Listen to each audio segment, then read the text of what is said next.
I don't expect you to believe me. Hell, I barely believe it myself. But I know what I saw. And I know that whatever it was, it's still out there.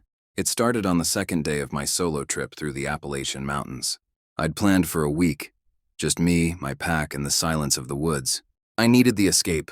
No work, no people, no stress. Just nature. I was miles from any town, deep in the backcountry.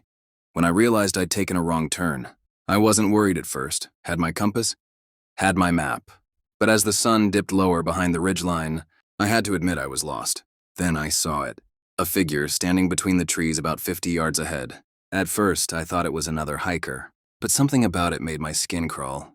It was too tall, too thin, and it wasn't moving. Just standing there, watching me. I called out, no answer. That's when it smiled.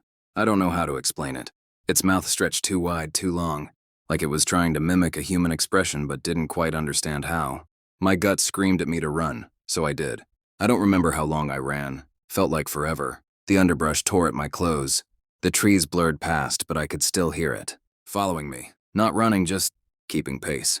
And it was breathing. Not like an animal. Not like a person. It was this ragged, hollow sound, like wind rushing through something dead. At some point, my flashlight died. I don't even remember dropping it. I just remember the dark swallowing me, the crunch of leaves beneath my feet, and that horrible breathing right behind me. Then I hit the ground, tripped on a root. My face smashed into wet leaves, and before I could scramble up, a whisper, right next to my ear. Lost? I froze. My body refused to move. I could feel something behind me. Close. So close. I wanted to turn around. I wanted to look. But some primal part of me knew that if I did, if I met its eyes, I wouldn't leave those woods.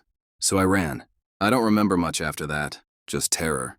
Just the sound of my own heartbeat pounding in my ears. Then, light. My campsite. I collapsed, gasping for breath, staring back into the black trees, expecting to see it standing there, grinning at me. But there was nothing.